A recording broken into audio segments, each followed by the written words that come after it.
পুষ্টিবিদরা বলে থাকেন সবজির চামড়ার সবুজেই নাকি ভিটামিন ও মিনারেল প্রচুর বজায় থাকে। তো আজকে আমি আপনাদের সাথে শেয়ার করতে যাচ্ছি কাঁচা কলার ভর্তা। তো কাঁচা কলাটা কিন্তু আমি ভালো করে দুপাশটা কেটে তারপর এই খোসাসহ সেদ্ধ করে নিব।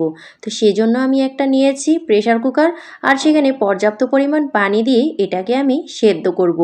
4-5টা সিটি দিলেই কিন্তু আপনার এই কাঁচা কলাটা সেদ্ধ হয়ে যাবে। আর আমি প্রেসার কুকারে কাঁচা কলাটা সেদ্ধ বসিয়ে দিয়ে এখানে তাওয়ায় সামান্য একটু তেল দিয়ে দিব। সেখানে পেঁয়াজটা কুচি করে কেটে তারপর আমি দিয়ে দিব পেঁয়াজ কুচিগুলো।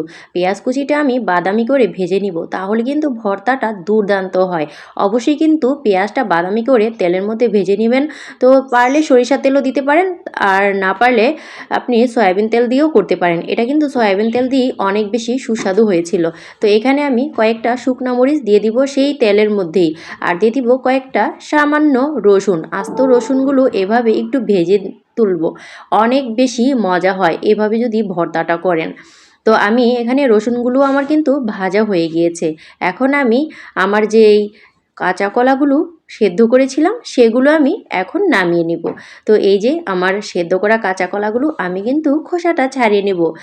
এটা কিন্তু খোসা সহ ভর্তা করা যায়, কিন্তু আমি আজ খোসা ছাড়াই ভর্তা করব। আর এখন আমি একটা কাঁটা চামচ নিয়ে নিব। এই সেদ্ধ কলাগুলোকে খুব সুন্দর করে কাঁটা চামচের সাহায্যে ম্যাশ করে নিব। আর এভাবে কাঁটা চামচ দিয়ে ম্যাশ করলে কিন্তু প্রত্যেকটা কলা খুব সুন্দরভাবে ম্যাশ হয়ে যাবে। তো দেখতেই পাচ্ছেন আমি কি সুন্দর করে এগুলো ম্যাশ করে নিচ্ছি। তো অবশ্যই কিন্তু এটা করবেন। আর বন্ধুরা, কাঁচা কলার ভর্তা কিন্তু অনেক মজা হয়, অবশ্যই এভাবে ট্রাই করবেন। সেদ্ধ করে এভাবে যদি এই পেঁয়াজটা একটু ভেজে নেন তাহলে আরও বেশি সুস্বাদু হয়। আর এই যে ভাজা পেঁয়াজটা এখন নিয়ে নিব রসুনগুলো ভাজা, আর নিয়ে নিব আমি লবণ আর শুকনো মরিচ। আর এখন আমি এগুলো ভালো করে কষলে নিব। সাথে অবশ্যই একটু সরিষা তেল নিয়ে নেবেন, কারণ সরিষা তেল দিলে স্ট্রং একটা ফ্লেভার চলে আসে। এখন আমি সরিষা তেলটা দেওয়ার পর ভালো করে এগুলোকে একটু কষলে নিব। সাথে কিন্তু অবশ্যই ধনেপাতা দিবেন, কারণ এখন যেহেতু শীতের সিজন তাই ধনেপাতাটা কিন্তু পাওয়া যায় অনেক।